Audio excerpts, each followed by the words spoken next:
하나님은 살아계십니다. 살아계신 하나님께서 오늘도 역사할 줄 믿습니다.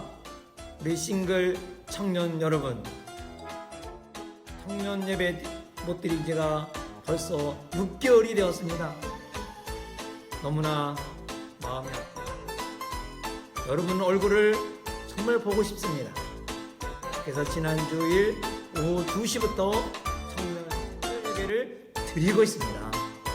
우리 싱글 청년 여러분, 주일 오후 2시에 다 같이 나와서 함께 교제하며 하나님께 영광 돌립시다. 할렐루야, 할렐루야.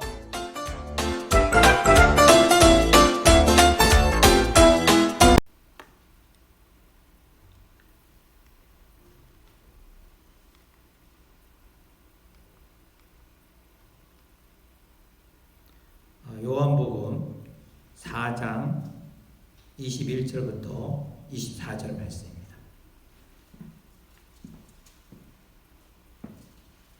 나오죠? 여기 보이죠? 요한복음 4장 21절부터 24절 시작. 예수께서 이르시되 여자여 내 말을 믿으라. 이 산에서도 말고 예루살렘에서도 말고 너희가 아버지께 예배할 때가 이르리라. 너희는 알지 못하는 것을 예배하고 우리는 아는 것을 예배하노니 이는 구원이 유대인에게서 남이라. 아버지께 참되게 예배하는 자들은 영과 진리로 예배할 때가 오나니 곧 이때라. 아버지께서는 자기에게 이렇게 예배하는 자들을 찾으시느니라. 하나님은 영이시니 예배하는 자가 영과 진리로 예배할지니라. 아멘. 주일날 오후 2시에 우리 청년부 예배 드릴 때 한 설교 내용입니다. 그래서 어르신들은 오후에 2시에 올 수 없으니까 식사를 안 하니까, 그래서 여러분들 수요일날 이 주일날 오후 설교를 이렇게 하도록 하겠습니다. 오늘은 예배 따라가 보겠습니다. 예배는 운명을 바꿉니다. 예배는 운명을 바꾼다. 시대에 성도들이 배워야 할 것이 뭐냐? 예배라는 겁니다. 예배. 성경의 말씀을 하시는 이 예배의 원리가 뭔가? 그래서 성도들이 예배에 배워야 할 것, 성경이 말하는 것은 예배의 원리, 그리고 하나님이 원하시는 기대에 반응하라는 것입니다. 예배를 배우는 것이 운명과 가문과 교회의 미래를 결정하게 되는 것입니다. 그래서 신구약 성경 모두가 예배의 원리와 예배의 삶이 무엇인가를 설명해 주고 있고, 또 이 예배에 대한 원칙, 이게 무엇인가를 말씀을 드리고자 합니다. 그래서 예배는 운명을 바꾼다. 우리가 천국에 가면 뭐 하죠? 천국에 가면 예배합니다. 그렇죠? 천국에는 예배. 그래서 우리 지상에서 예배 생활 잘하는 사람이 천국 가서도 예배 생활 잘하게 될 것입니다.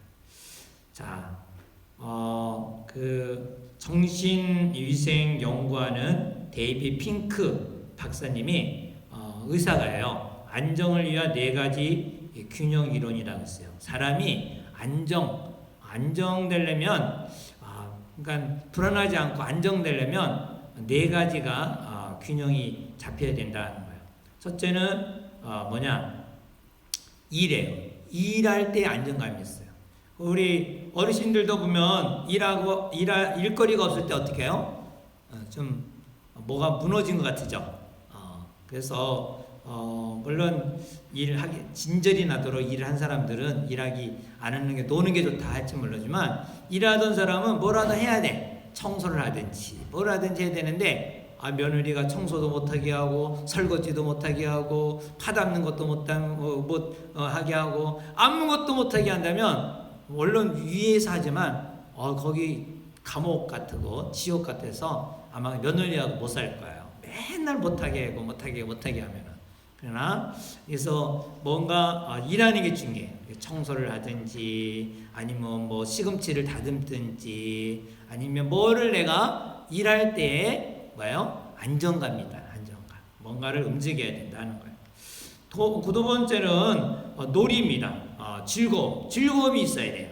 맨날 일만 한다면 그 인생이 얼마나 딱하겠어요. 그래서 이렇게 시골에도 보면 열심히 일하지만 한 번쯤 또 봄에 그 여행 가고 또 가을에 여행 가는 거 시골에 법이 있어요. 그래서 시골 분들이 여행을 더 많이 해. 안 가본 데가 없어. 서울에 살면서 남산 못 갔는데 저기 시골 사람 남산 갔다 왔어요.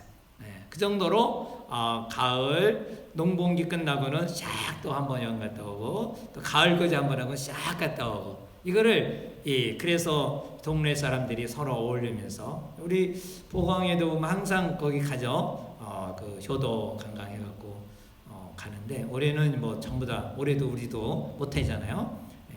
아시지만은 이런 즐거움이 있을 때에 사람이 안정감이 있다는 거예요. 안정감. 맨날 일하는 사람은 불평하고 원망하게 되는데 우리가 일도 하지만 놀이도 플레이도 있어야 된다는 거죠. 세 번째는 사랑이 있어야 돼요. 관계. 혼자만 산다면 이게 안 되잖아요. 그래서 손주 새끼들도 오고 또 이렇게 만나고 이런 관계를 가질 때 사랑할 때 내리사랑이라 그러죠. 그래서 이 사랑의 관계를 가질 때 안정감이 있다는 거예요. 사람이 사랑할 줄 모르고 사랑을 받지 못하면 병이 걸려요. 그래서 사랑을 해야 돼. 대부분 보면 남편이 이제 병이 드셔갖고 그냥 아내가 얼마나 열심히 지극정성 이렇게 돌보든가 아니면 남편이 아내가 아파갖고 지극정성 돌볼 때는 오히려 돌보는 사람이 더 건강해요. 그런데 이제 돌보는 분 이제 환자가 세상을 떠나면 그 다음에 돌볼 게 없잖아요. 그러니까 더 힘이 약해지고 금방 돌아가시더라고요. 우리 황성현 지사님 거기도 아버님하고 어머님을 같이 살았는데 한 분이 아프셨어요. 이제 다리가 아프셨던가 그래요. 그래갖고 이렇게 막 얼마나 지극정성 돌봤는데 돌아가시니까 15일 만에 또 어머니도 돌아가시더라고요. 그래갖고 부부가 그냥 보름 사이에 세상을 떠났어요. 그렇게 해로가 좋아서 그런지 몰라도 그렇게. 그러니까 이 사랑의 관계가 있어야 뭐다? 안정감이 있다는 거예요. 첫째는 일, 두 번째는 play, 놀이, 세 번째는 사랑. 근데 이 목사도 아닌 의사가 희한한 걸 하나 더 얘기했어요. 네 번째는 예배라는 거예요. 예배가 있을 때에 안정감이 있다는 거예요. 사람은 아마도 신적 존재라서 신적 그런 존재라서 그런지 몰라도 이 하나님을 경외할 때가 제일 안정감이 있는 것입니다. 그래서 하나님께 예배할 때가 안정감이 있다. 아마 여러분 이 시간에도 물론 집에 있으면 편하지만은 그래도 교회 와서 예배드리겠다 할 때에 마음이 어때요? 답답해요? 편안하죠? 기쁘죠? 그래서 안정감이 있다는 거예요. 안정감. 예배 드릴 때. 예배를 안 드리면 불안한 거예요. 그래서 일반 사람들도 그래서 신을 섬기는 거예요. 그냥 뭐 무당을 섬기든지 뭘 하든 간에 의지하는 거예요. 그래서 심심하면 어디 가요? 무당집에 가든가 아니면 굿이 아니라 전보러 간다든가. 이게 신앙심, 뭔가 예배를 해야 안정감이 있는 거예요. 그래서 네 가지 일을 할 때, 일을 하거나 놀이할 때, 사랑할 때, 예배할 때 네 가지가 균형이 이루어졌을 때에 그 사람은 안정감이 있다. 교회 다니는 사람이 또 오래 산다 그러잖아요. 왜냐하면 예배를 드리니까 다른 사람보다도 이 관계도 또 이렇게 만나서 이렇게 관계하잖아요. 인사도 하고 나누고 또 이렇게 한 달에 한 번이지, 1년에 한 번이지만 효도강도 가고. 올해 여름 5월달에는 못 갔죠. 5월달에 우리들끼리만 가는 거 또 못 갔는데 좀 아쉽긴 하네요. 그렇게. 그 다음에 이제 그러면 신앙 중심이란 뭐냐? 우리는 육신으로만 사는 것이 아니라 영적인 삶도 있잖아요. 양적인 삶. 그래서 예배 생활을 올바르게 하는 사람들, 영적인 삶이 뭐냐? 바로 예배다는 거예요. 사도 요한은 요한 3서 2절에 가이오에게 영혼이 잘된 같이 범사가 잘되기를 원하노라 이렇게 했습니다. 그래서 한번 따라 해보겠습니다. 예배는 창조주 하나님과 관계를 형성해 가는 것이다. 네, 그래서 창조주 하나님과 관계를 맺는 게예요. 그게 뭐겠어요? 바로 영적인 삶이 기본이 예배라는 거죠. 예배가 하나님과 관계를 맺는 거죠. 그 다음에 신앙인의 삶 중심이 뭐예요? 예배예요. 우리 신앙인들은 항상 중심이 뭐야 되냐? 예배해야 된다. 예배. 그래서 하나님을 기쁘시게 하는 예배를 드려야 돼. 내가 좋아하는 예배가 아니라 하나님이 기뻐하는 예배. 대부분은 내가 좋아하는 예배를 드리려고 그래요. 그래서 오늘 예배 이 원리에 대해서 잘 듣고 앞으로 한 47주 정도 할 건데 내년까지 갈 거예요. 근데 예배를 잘 배우면 내가 이렇게 예배를 드려야겠다 이런 생각을 잘 하고 예배를 드리면 되겠습니다. 자, 그래서 요한 영혼이 잘된 같이 범사가 잘되기를 간구하노라 이렇게 선언했습니다. 한번 따라하겠습니다. 영혼이 잘되면 범사가 잘되고 강건하리라. 영혼이 잘돼. 예배에 성공해야 인생 성공한다는 것이죠. 그래서 하나님을 기쁘게 하는 예배자가 되야 되는, 하나님을 기쁘게 하는 예배자. 자, 성경에 나오는 신앙인들은 다 예배 중심의 삶이었어요. 예배 중심의 삶. 하나님께서 물로 심판을 하실 때도 거기 하나님을 잘 예배하는, 경외하는 사람이 있었어요. 누구죠? 그렇죠. 노아예요. 노아는 하나님을 아주 잘 경외했어요. 그래서 창세기 8장 20절에 보면 다른 사람은 다 하나님을 안 믿는데 단을 쌓고 하나님을 경외했다 그랬어요. 여러분의 집안에 식구들이 아무도 안 믿는데 여러분 혼자만 믿는다.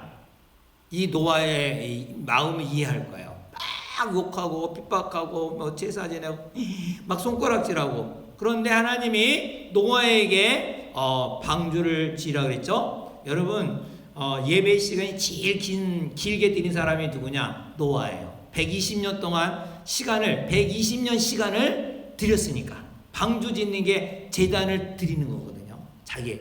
여러분 120년 동안 1년 동안 꼬박 예배 드리는 사람 없잖아요.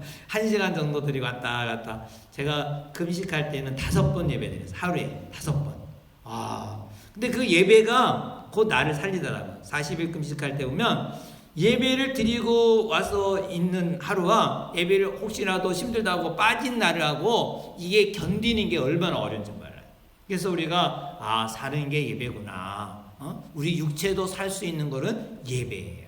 할렐루야. 그래서 이 노아가 예배를 몇 시간 드렸다? 120년 동안 드렸다. 방주를 지었잖아요. 그게 하나님께 제단을 쌓는 거예요. 하나님 명령에 의해서.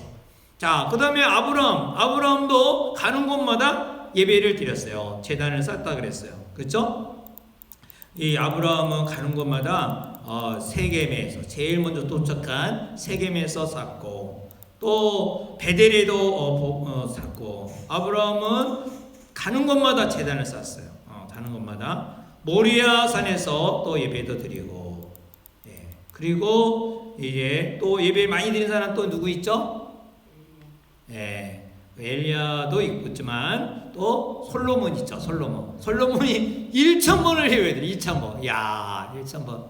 1000번을 예배드린다는 게 쉽지 않아요. 우리 그 1000번 이제 새벽마다 나와서 이렇게 하시는 분들이 있는데 그 전에 그게 3년이잖아요. 3년. 매일같이 해도. 근데 1000번을 계속 긴 시간이 드리는 게 아니라 1000번을 했다는 거니까 이 구약 시대의 예배는 어떤 예배예요? 그 제물을 바치는 거잖아요. 제물을 잡아다가 드리고 그거를 또 재를 갖다가 버린 다음에 또 다시 양을 또 잡아갖고 또 각을 떠갖고 또 번제에다 드리고 또 피 뿌리고 또 갖다 이게 몇 번? 1000번이나 했어요. 그러니까 하나님이 그 1000번을 예배드리는 그 모습을 보고 야, 내가 너 뭐 주고 싶은 거야. 너무 감동이 돼갖고 그랬더니 뭘 달라 그랬어요? 지혜를 구했잖아요. 내가 어리니까 이 나라를 다스릴 수 있는 지혜를 달라 그러니까 야, 너가 원수를 멸하게 달라 그러지 않고 장수를 달라 그러지 않고 돈을 달라 그러지 않냐고 내가 내 마음에 합한 것을 달라 그랬구나. 그래갖고 뭡니까? 그거 지혜만이 아니라 부와 기도 너에게 주겠다. 어떻게 해서 이렇게 받은 거예요? 예배를 통해서 받은 거예요. 그러니까 우리가 예배가 얼마나 중요하다는 것을 알 수가 있죠. 또 우리가 잘 아는 아주 돈 많이 번 사람 하나 있어요. 록펠러라는 사람 들어봤어요? 록펠러 들어봤어요? 미국의 엄청난 부자인데요. 이 록펠러는 뭐를 했는가 하니 석유 장사를 했어요. 스탠다드 오일이라는 오일 장사, 기름 장사했어요. 기름 장사. 떼돈 벌었어요. 석유 장사해갖고 떼돈 버는 거예요. 근데 얼마나 돈을 많이 벌었길래 그렇게 얘기하느냐? 대학교를요 엄청나게 많이, 유명한 대학을 엄청나게 많이 세웠고요. 교회를 4,900개나 세웠대요. 한 개도 아니고 몇 개? 4,900개를 교회를 세웠다는 거예요. 얼마나 놀랍습니까? 그리고 록펠러가 죽은 다음에 생타 록펠러 재단이 만들어지고 연구기관을 세워져 갖고 계속 사회에 헌했더래요. 그래서 록펠러가 태어난 고향이 있는데 그 고향에는요 그 전기세를 다 무료로, 물세 다 무료래요. 네, 그 록펠러가 그 재단에서 대준다 그래요. 얼마나 그 학비도 다 무료라 그래요. 거기 있는 교육 그 동네의 아이들은요 얼마나 그 인물이 났으면.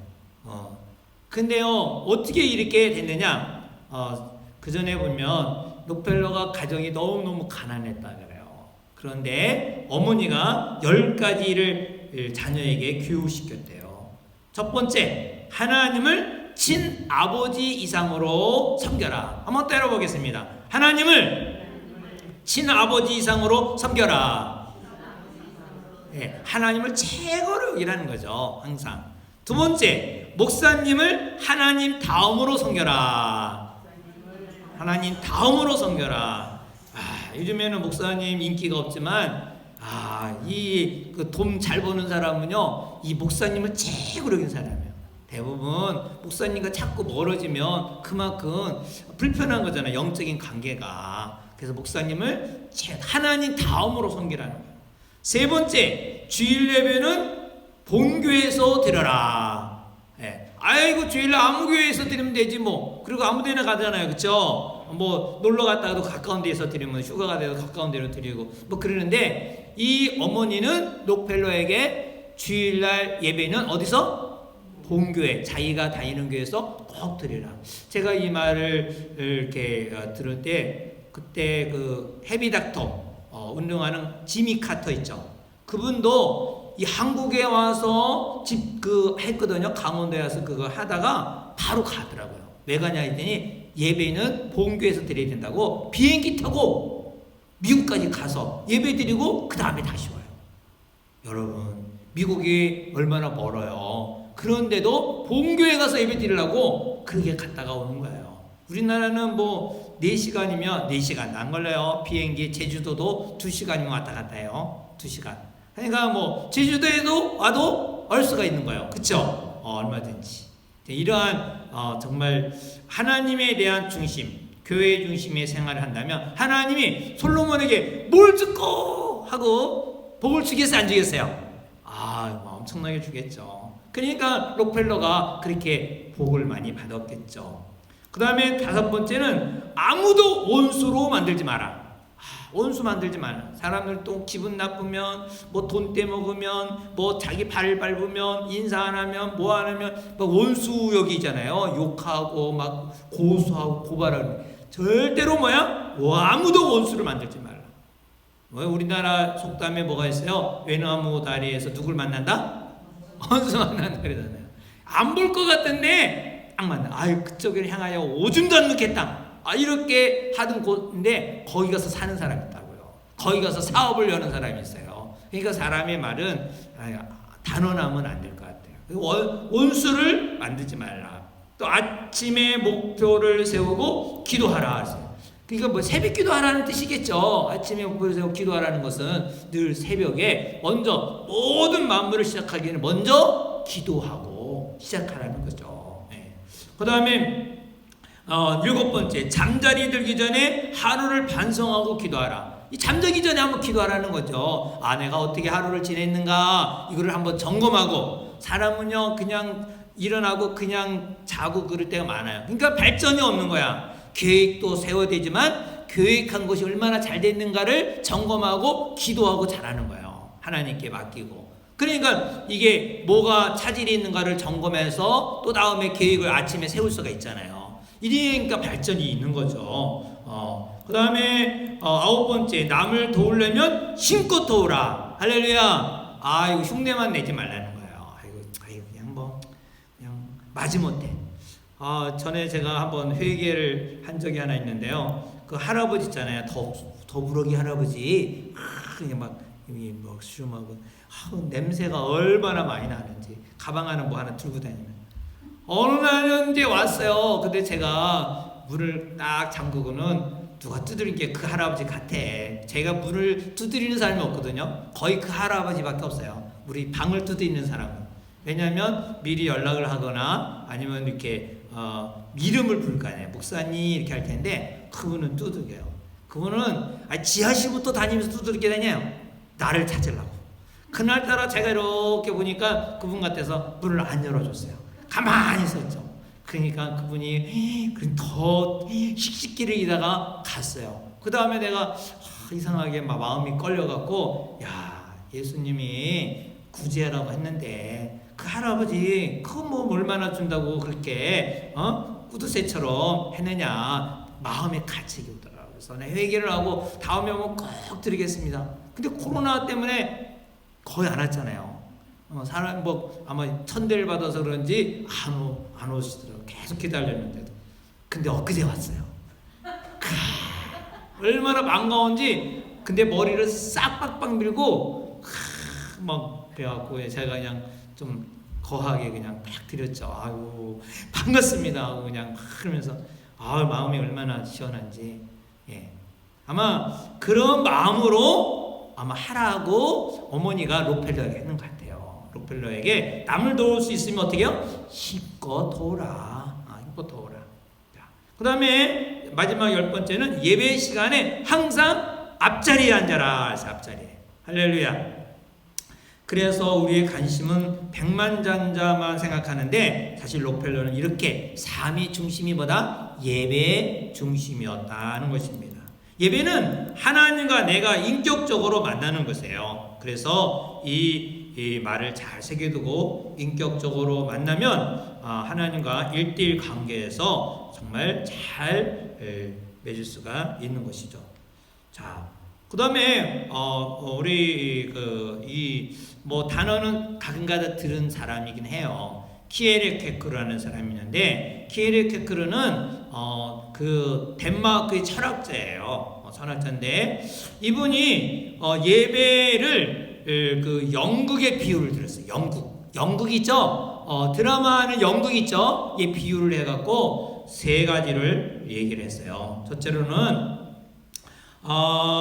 그 예배를 구경하는 자가 있다는 구경하는 자가 있고, 두 번째로는 예배를 드리는 자가 있다고 있고, 세 번째로는 예배는 인격적 만남이 있다는 거예요. 자, 여러분은 어떤 사람이에요? 구경하는 사람이에요? 드리는 사람이에요? 인격적 만남이에요? 아직 생각을 안 해보셨죠? 자, 첫 번째, 우리가 무엇보다도 예배는 구경하는 사람은 손님으로 온 사람, 손님. 교회에 손님으로 앉아있다 가는 사람은 구경이죠, 구경. 드리는 사람은 자기가 참여하는 거예요. 자, 연극 배우는 자기 자신을 드리잖아요. 몸을 들여서 연극을 하는잖아요. 근데 연극 보는 사람, 관객은 그냥 가만히 앉아있기만 해죠. 구경꾼이잖아요. 그럼 여기서 예배는 어떤 자가 되냐면, 우리가 로마서 배웠죠? 로마서 12장에 어떻게 해야 된다? 산제물로 드린다. 산제물로. 그쵸? 우리 예배는 비대면 예배가 없어요. 예배는 무슨 예배? 대면 예배. 산제사니까 항상 대면 예배예요. 하나님과의 뭐예요? 인격적 만남이 있는 예배가 돼야지, 비대면이라는 것은 있을 수가 없어요. 비대면 하나님과 관계도 없는 예배를 어떻게 비대면 예배를 드리겠어요? 이 용어 자체가 잘못된 거죠. 장소는 어디 있다 할지라도 하나님과는 어떤 예배? 대면 예배. 할렐루야. 하나님은 인격적인 내 몸을 드릴 때에 바로 대면 예배가 되는 것입니다. 그래서 우리가 이 예배하면 구경경으로 되지 말고 온전히 드리는 예배가 돼야 된다. 그러면 자, 예배는 첫째, 안식일을 기억하여 지키라고 명령했어요. 따라해 보겠습니다. 안식일을 기억하여 지키라. 예, 꼭 주일을, 우리나라 말하면 주일을 꼭 기억하는 거예요. 일주일 동안 늘 주일을 준비하는 거예요. 주일이 첫째 날이지만 또 주일을 맞이하기 위해서 또 주일을 지난 다음에 월요일부터 또 준비하는 거예요. 그래서 주일을 기억하여 거룩하게 지키라고 했어요. 성경 구절에 보면 이렇게 두 가지로 나누는데 출애굽기 20장하고 신명기 5장이 각각 나와 있어요. 자, 기억하라. 또 명령하셨다 그랬어요. 거룩히 지키라. 신명기에도 거룩히 지키라. 근데 출애굽기와 신명기 차이점이 뭐냐? 출애굽기 20장에는 하나님의 창조, 엿새 동안 창조하신 것을 기억하고 거룩하게 지키라 그랬어요. 근데 신명기에서는 뭘 지켜야 되냐? 구원 사역. 애굽에서 종되었던 너희가 구원받았으니, 거기서 구출되었으니 기억하여 거룩하게 지키라.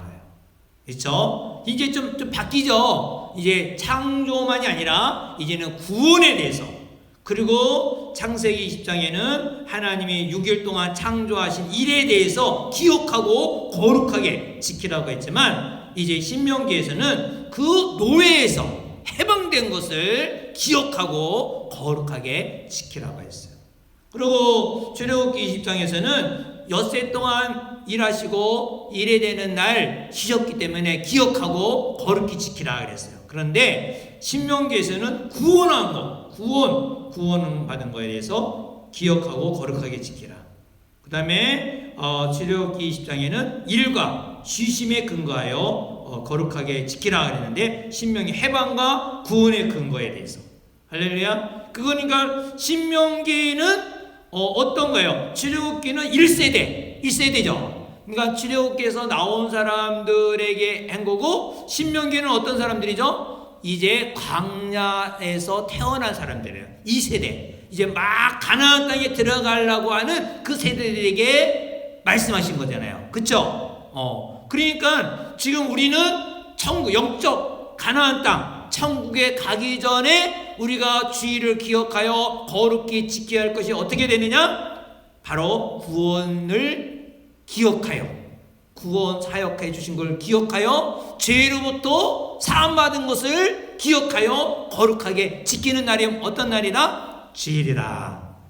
할렐루야. 네, 그렇게. 자, 그렇다면 예배의 목적과 의미를 우리가 알아야 돼. 두 번째, 예배의 목적을 상실하는 것처럼 위험한 것은 없어요. 자, 내가 부산을 가는데 부산 갈지도 모르고 그냥 차를 타고 가나 비행기 타면 되겠어요? 그게 비행기가 막 광주로 갈 수도 있고 저기 강원도도 갈 수 있어요. 양양으로. 그러니까 내가 어디 목적을 분명하게 하고 가야 되는데 목적이 없이 간다. 안 되죠. 어제도 노예 끝나고 잠시 점심시간에 이렇게 길 걷는데 보니까 어떤 사람 목적 없이 걷는 사람이 있어요. 막 웃으면서 그래서 지나가면서 장로님 한 분이 저 사람 좀 행복하겠다 그래. 어떤 사람이에요? 미친 사람. 미친 사람. 목적이 없이 막 다니니까 막 웃으면서 참 행복하죠. 아무튼 모르겠어요. 아무튼 우리가 목적이 있어야 돼. 왜 교회가 이렇게 기복화가 되고는가? 목적을 산실했기 때문에. 예배를 통하여 내가 이런 기복화 현상. 목적을 상실해버리면 어떤 애냐? 기복화가 된다. 기복신앙 있죠? 기복신앙. 복만 받기 위해서. 또 내 만족을 채우기 위한 거. 그리고 자신의 기쁨. 내가 은혜 받게 되고, 내가 기뻐야 돼, 내가 감동이 안 되면 그 예배가 아닌 거야. 그러면 안 된다는 거야. 예배는 어떠한 거냐? 마틴 루터가 말했어요. 한번 따라오겠습니다. 예배의 목적을 죄인의 개종과 회중의 교육으로 보았습니다. 그러니까는 구원받은 거에 대한 것과 또 우리가 새롭게 인생 사회에 나가서 어떻게 구원받은 사람이 살아야 될 것인가에 대해서 보았다는 것입니다. 그래서 예배는 우리 개혁신학 입장에서 항상 이렇게 종교개혁자 마틴 루터의 말을 기억하며 경건한 자들의 예배의 목적은 성도의 교제라. 예배를 통하여 사랑을 나누고 뜨겁게 해야 된다. 예배가 코로나로 인해서 다 상실된 거예요. 교제도 없잖아요. 그렇죠? 그리고 대면 예배도 못 드리고 하나님 앞에 온전한 예배도 못 드리잖아요. 집에서 드린다고 해도 잘 드렸겠어요? 우리 김한식 목사님 집에서 예배 드릴 때 잘 드렸어요? 그렇죠? 안 돼요. 비대면 예배는 예배가 아니야. 엄격하게 말하면 예배할 수가 없어요. 우리가 산지수로 드려야 되는데 한두 번은 막 정령내고 예배 드리겠지만, 제가 그래서 죽어도 나는 예배 드린다 그랬잖아요. 죽어도 벌금 내도 드린다. 벌금 내도. 왜 그럴까요? 예배가 비대면은 예배할 수가 없어요. 그건 예배가 아니에요. 오직 정말 하나님을 신령과 진정한 산 제물로 우리 몸을 드려야만이 예배가 되는 거거든요. 그리고 교제가 있어야 되잖아요. 밥을 안 먹으니까 교제가 없으니까 이 교회의 예배가 상실된 거죠. 어떤 면에서. 그래서 만찬이 성전에 보면 초대교회 보면 성찬, 이게 하나의 교제였거든요. 같이 밥을 먹으며 같이 교제했다. 밥 먹는 날이 빨리 와야 되는데 아직 1단계지만은 또 의정부는 아직도 2단계라 그래요. 1단계지만은 밥은 먹지 말라고 또 문자가 왔어요. 밥 먹지 말라고. 참, 예배는 이제 이렇게 드리면 돼요. 제가 이렇게 지금 하나씩 갖다 놨죠. 그 자리에. 이쪽에는 3분씩 앉고 이쪽에는 양 2분씩 앉으면 이거 100명 정도 앉을 수 있을 것 같아요. 그렇죠? 그렇게 해서 우리 교회가 이제 한 300석 정도 되니까 100명 정도 앉으면 딱 되겠죠. 30% 해야 되니까 30%. 자, 그 다음에 예배의 목적이 뭐냐? 예배의 목적은, 자, 여기 사진에 보면 오케스트라 나오죠? 우리 사모님이 여기 오케스트라 멤버 중에 하나였어요. 기네스북에도 들어가는 거 아세요? 우리 사모님이 첼로, 그럼 그 장면을 집어넣으려고 하다가 그냥 전체를 다 놓습니다. 자, 예배의 목적은 뭐냐? 예배의 목적은 하나님을 위한 것입니다. 하나님. 할렐루야? 하나님을 위한 것. 우리가 하나님 앞에서 나아가는 것을 하나님 뭔가 받으려고 하면 안 된다는 거예요. 우리는 모든 것을 하나님께로부터 공급받기 때문에 하나님께 나아가는 거예요. 그래서 찬양과 경배와 예배를 드리는 거죠. 자, 따라오겠습니다. 예배는 하나님을 위한 것입니다. 하나님께 경배와 찬양과 감사와 우리 자신을 산제물로 드리는 것입니다. 즉 하나님을 기쁘시게 하는 것이 곧 예배다. 하나님을 기쁘게 하는 거예요. 내가 기쁘게 하는 게 아니라 누구를 기쁘게 하는 거야? 하나님을 기쁘게 하는 거예요. 예배의 목적은 하나님을 기쁘게 하는 것이다. 아셨죠? 목적을 상실하면 기복신앙이 되고 자기 기쁨을 위하고 자기 만족에 도취되어 그게 예배가 아니라는 거예요. 예배를 드리면서도 예배가 아닐 때가 많아요. 그래서 주여 주여 찾는 자마다 다 천국까지 앉는다는 말이 다 이 예배와 연관되어 있는 겁니다. 예배는 하나님을 기쁘게 하는 산 제물이다. 그러면 예배의 의미는 뭐냐? 예배의 의미는 하나님을 만나는 거예요. 누구를 만나는 거예요? 꼭 하나님을 만나야 돼요. 하나님 어떤 분이에요? 창조주시고 아버지이세요. 우리는 그분의 피조물이에요. 할렐루야. 그래서 만남이 있어야 돼요. 만남. 이렇게 만남이 있어야 되겠죠. 안수 받고 그러잖아요. 그렇죠? 그래요, 안 그래요? 만남이 없어서 안수가 못 받죠. 만남을 통하여. 자, 한번 따라해요. 예배는 하나님과의 만남입니다. 창조주 하나님과 피조물인 인간 사이의 만남이에요. 사귐이라고 할 수 있고 사랑의 나눔이라고 할 수 있어요. 그래서 모든 성도가 이러한 부르심을 받았다는 것입니다. 그러므로 우리가 늘 이 상황 속에서 주님보다는 주님의 일에 시선을 빼앗기가 쉽습니다. 예배는 바로 주님과 인격적인 관심을 가지고 나가야 되겠습니다. 그래서 예배의 목적과 의미를 우리가 기억해야 돼요. 자, 예배의 목적은 뭐다? 하나님을 기쁘게 해드리는 것이고, 예배의 의미는 뭐다? 하나님과의 만남이다. 하나님과 만나지 않으면 예배가 아니라는 거죠. 자, 그 다음에 하나님은 어떤 예배자를 찾으시는가? 예배자.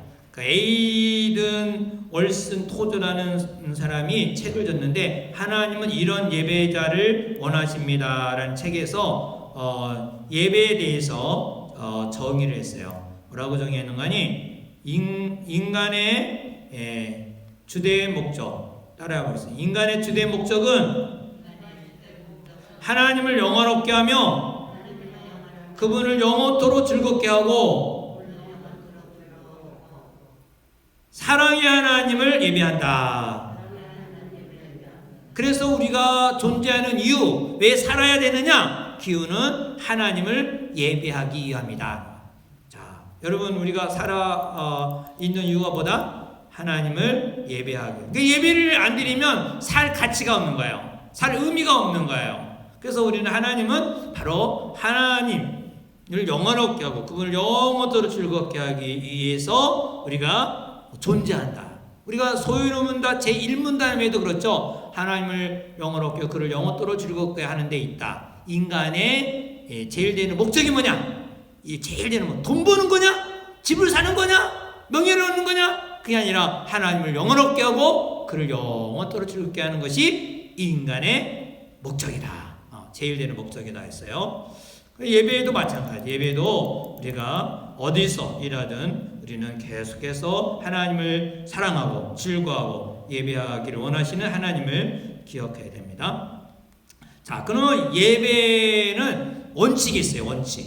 예배는 원칙이 있는데 예배는 많이 자꾸 드리다 보면 형식적인 예배가 될 때가 많아요. 그래서 우리 나라는 참 예배가 많아서 예배가 많아서 예배가 많이 드리는데 미국이나 그런 데는 우리나라 한인교회 말고는 거의 한 번밖에 안 드리잖아요. 그쵸? 근데 그 예배가 짧지가 않아요. 길어요. 엄청나게 길어. 3시간씩 막 해요. 3시간씩. 그러니까 이게 엄청나게 길어요. 그냥 완전히 하루를 예배를 드리고 그리고 집에 가는 거예요. 근데 우리는 잠깐 얼굴 뵈고 집에 갔다가 또다시 얼굴 뵈고 갔다가 그러니까 막 좀 볼 일 있으면 또 볼 일 보고 오고 막 그러잖아요. 근데 거기는 아예 딱 드레스 입고 딱 정정하고 쫙 빼고 그냥 온전히 몸을 정말 목욕제게 하고 그렇게 준비하고 와요. 예배는 원칙이 있단 말이에요. 예배는 형식적인 예배가 되는 날에는 위기가 와요. 우리가 예배의 형식이 되면은 형식적으로 이게 삶이 이게 바뀌어버리면 우리 신앙의 위기가 오는 거죠. 그래서 목적을 상실했을 때 형식적인 예배가 되는 거예요. 자, 예배의 목적이 뭐라 그랬어요? 하나님을 기쁘게 하는 거. 예배의 의미가 뭐라 그랬죠? 하나님과 만남이다. 그렇죠? 그럼 예배의 원칙은 뭐냐? 따라보겠습니다. 하나님은 예배자를 찾으신다. 그럼 어떤 예배자를 찾을까요? 아까 요한복음에서 봤죠? 자, 첫째, 둘째가 있어요. 첫째는 영으로 예배를 드리라 했어요. 영으로.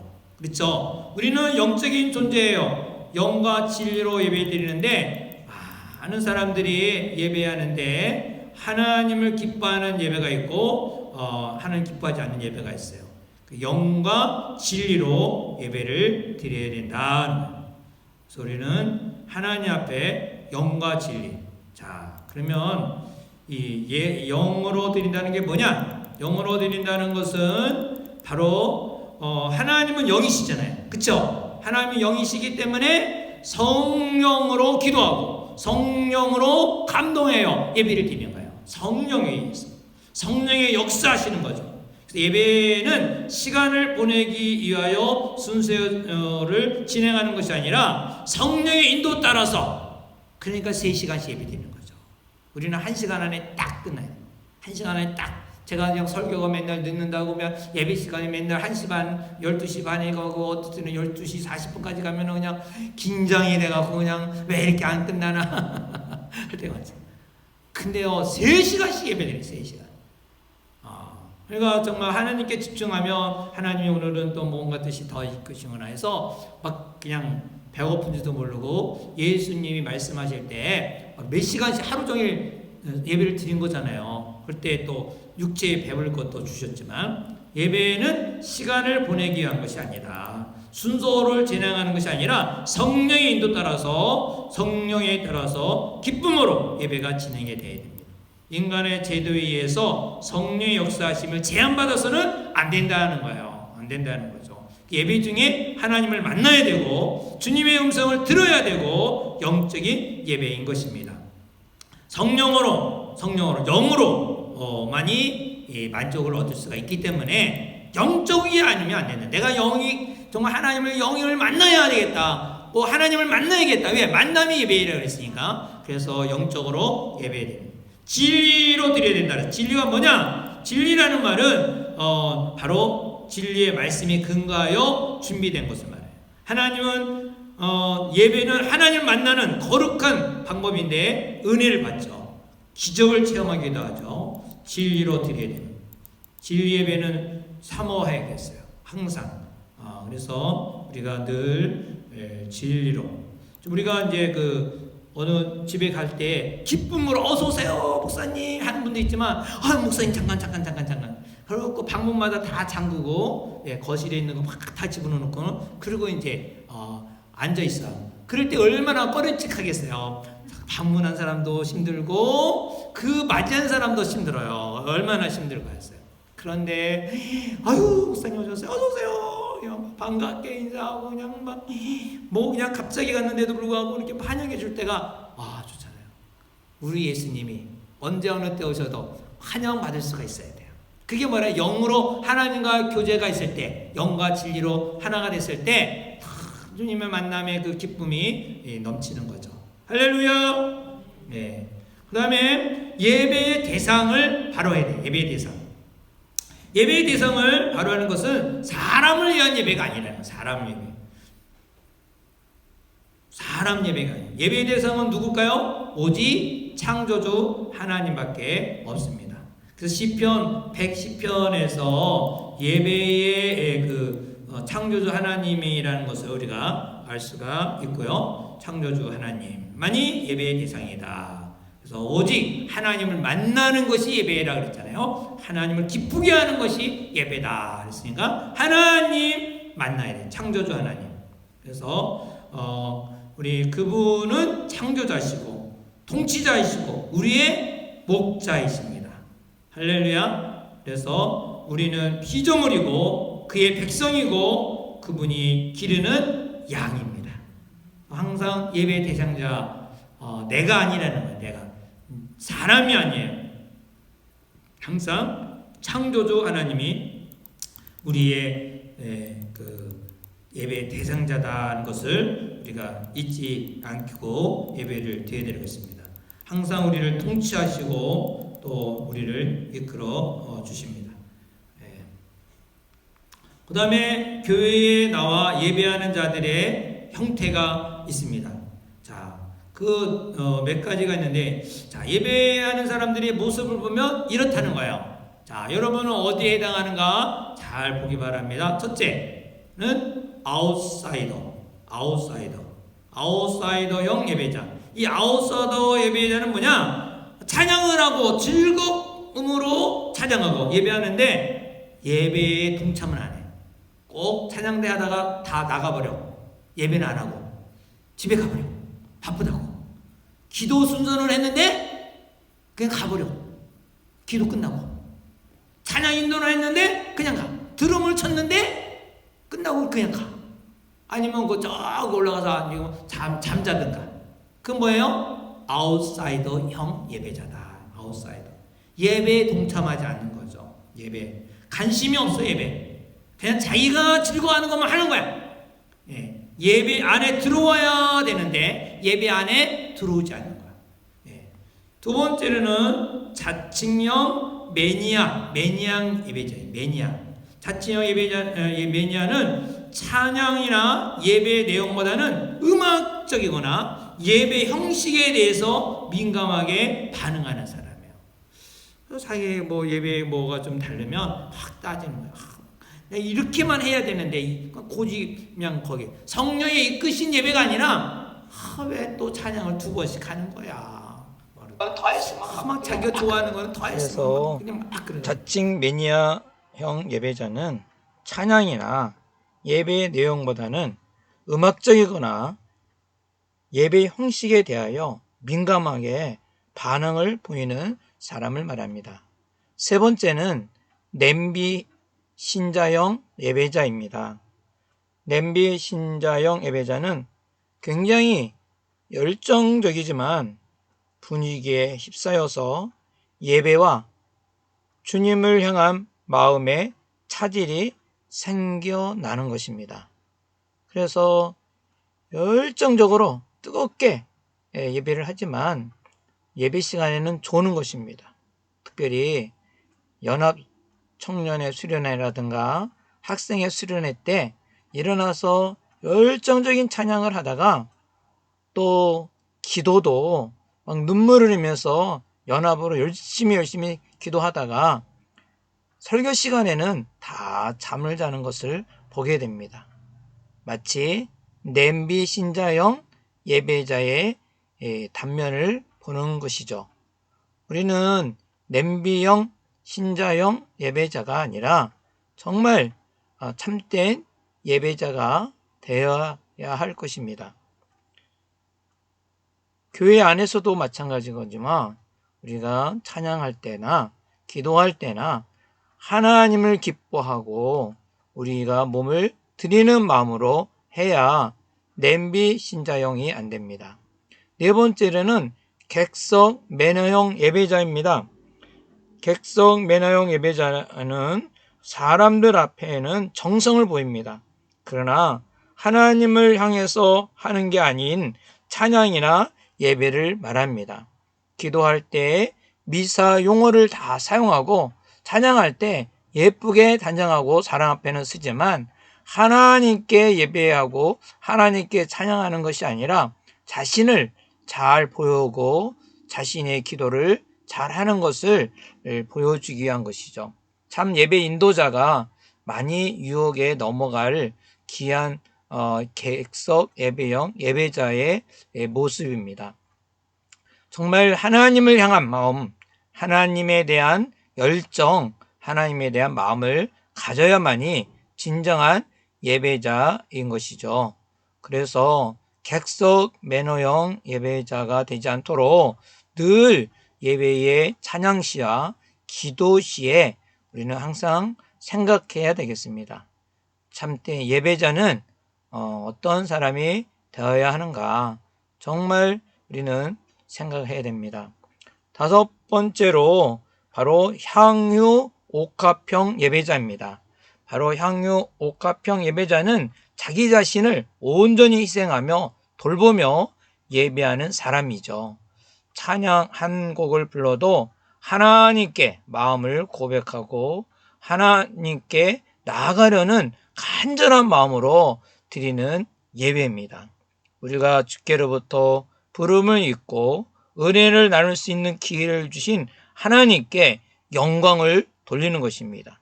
장소는 바꾸어도 대상은 절대로 바꾸어서는 아니 됩니다. 언제 어디서 예배하여도 예배의 대상은 비대면이 아니라 하나님 아버지가 되시기 때문에 그분 앞에 순종하는 자세로 예배해야 합니다.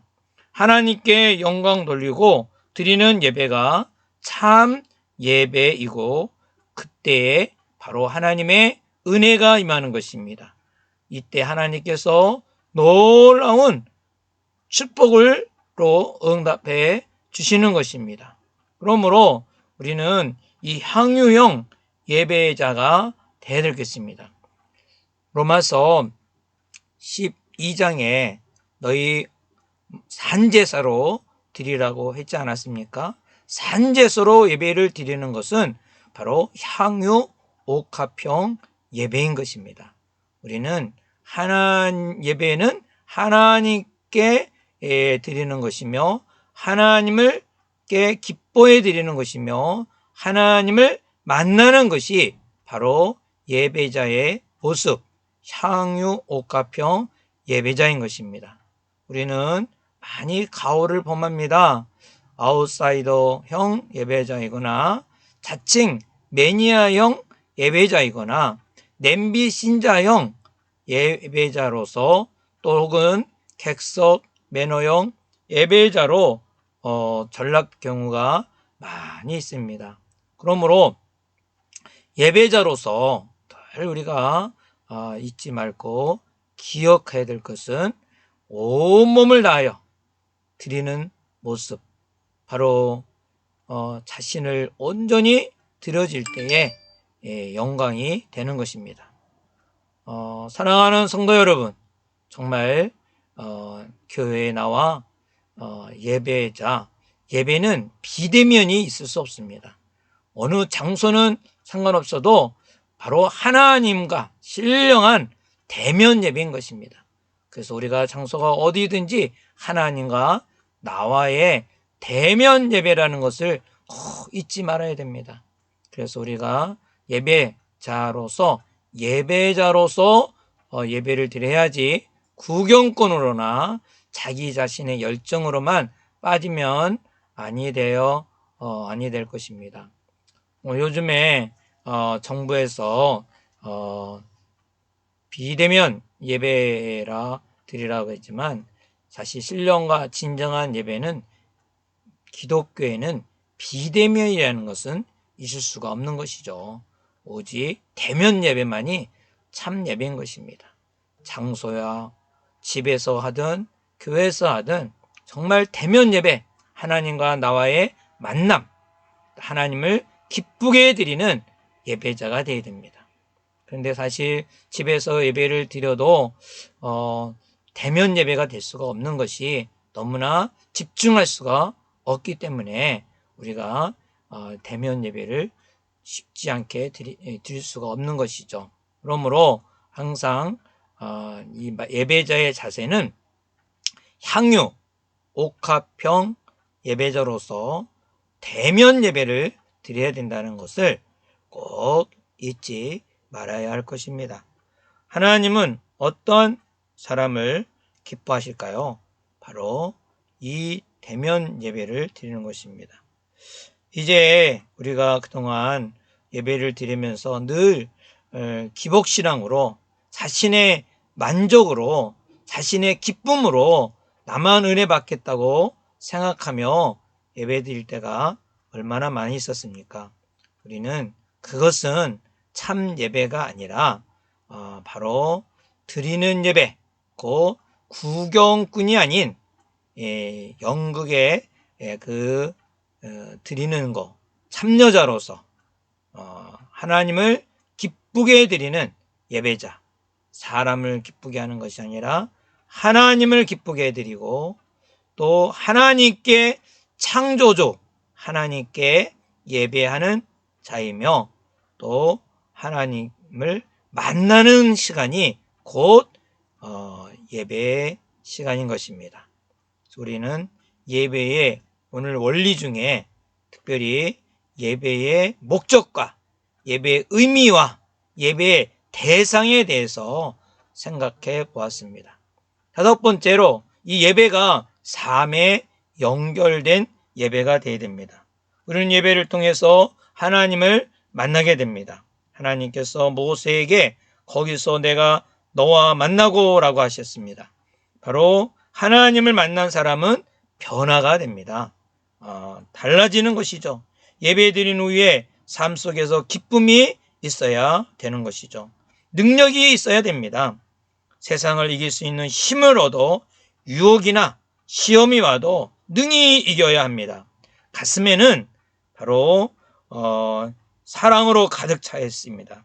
누구라도 사랑할 수 있는 마음이 되어 있어서 이웃을 사랑하고 가정을 사랑할 수가 있어야 됩니다. 예배의 삶 속에 이어져야 되는 거죠.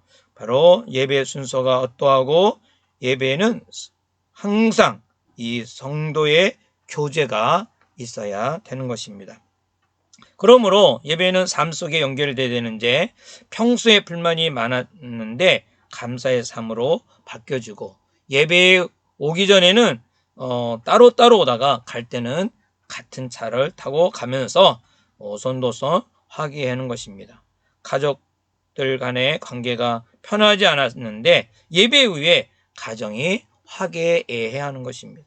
예배당 안에서만 경건하게 게 아니라 가정에서도 직장에서도 경건함이 있어야 됩니다. 경건이란 무엇입니까? 거룩한 것 같이 행동만 하는 것이 아니라 하나님 앞에서 그분을 두려워하며 사는 것입니다. 경건한 사람은 죄를 지을 수가 없는 것입니다. 사람이 안 본다고 아무렇게나 살지 않습니다. 자기 자신에 대해서 진실한 것이죠. 또한 진정한 예배자는 삶 속에서 감사가 있는 것입니다. 사람에 대해서 환경에 대하여 원망하거나 불평하지 않습니다. 하나님은 이런 예배자를 지금도 찾고 계십니다. 웨슬리는 그가 직접 편집한 그 책에서 찬송가를 올바로 부르는 5가지 방법에 대해서 얘기했습니다. 첫째는 다 함께 부르라. 두 번째는 열심히 부르라. 사단의 노래가 되지 않는 이상 용감하게 목소리를 다하여 드리고, 그 다음에 세 번째로 겸손하게 부르라 했습니다. 찬송과 가락이 하나하나 선율이 되도록 바로 감사하면서 드려야 됩니다. 또 넷째로는 바로 느리지 않게 부르라는 것입니다. 느리지 않도록 첫 템포를 지켜 부르라는 것이죠. 그리고 마지막으로는 영감을 가지고 부르라고 했습니다. 바로 가사 한마디 한마디 뜻을 생각하면서 눈을 들어 하나님을 향하여 멜로디만 도치되지 않도록 가슴에서 울러나오는 찬양을 부르라고 한 것입니다. 예배에 능동적으로 참여하기 위해서는 하나님의 말씀을 듣는 태도가 얼마나 중요한지 모릅니다. 우리 개신교의 예배는 말씀을 많이 강조합니다. 예배 중에 다른 순서도 중요하지만 설교는 하나님 말씀을 듣는 것입니다. 특별한 의미를 갖는데 설교는 하나님 말씀 선포하는 사람입니다. 그래서 경건한 자는 의인이 쓸데없고 병든 자에게 필요하다 했습니다. 하나님이 임재할 때 어떻게 되느냐? 우리를 치료해 주시는 것입니다. 하나님의 임재를 경험할 때 바로 우리가 잡아주시고 또 책망하시고 격려해 주시고 지혜를 주십니다. 소망을 공급하여 주십니다. 힘을 더하여 주십니다.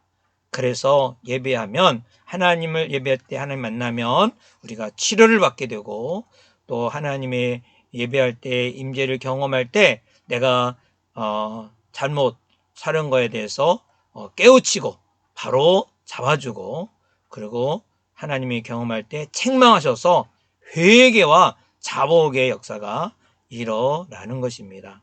또한 우리가 실망하고 낙심하고 절망하고 있을 때 예배를 통하여 임재를 경험할 때 격려해 주시고 용기를 줘서 강하고 담대하게 세상을 이겨 나갈 수가 있습니다.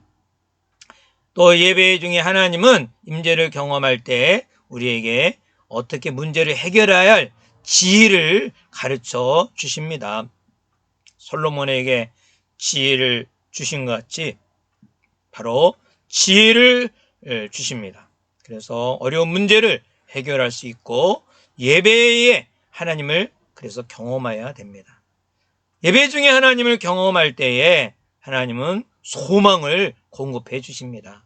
그래서 늘 앞을 내다보고 갈 수가 있는 소망을 주십니다. 뿐만 아니라 세상이 힘들고 어려워도 이길 수 있는 힘을 더하여 주시는 것입니다. 그래서 예배는 이렇게 우리를 치료해 주시고 잡아주시고 책망하여 주시고 격려해 주시고 소망을 공급하십니다. 하나님은 우리에게 힘을 더하여 주신다는 것을 예배를 통하여 도와여 주신다는 것을 우리가 꼭 잊지 말아야 됩니다. 오늘은 바로 예배의 원리 중에 예배의 목적이 무엇인가, 예배의 의미가 무엇인가, 예배의 대상이 무엇인가, 또 예배를 통하여 하나님을 임재할 때에 어떠한 축복이 임하는지를 우리가 살펴보았습니다. 오늘 이 예배를 잘 생각하셔서 이제 앞으로 한 40여 주 동안에 예배에 대해서 잘 배워서 이 코로나 이후 예배자로서 다시 회복이 되고 예배자로서 하나님의 축복의 통로자가 되기를 바라는 것입니다.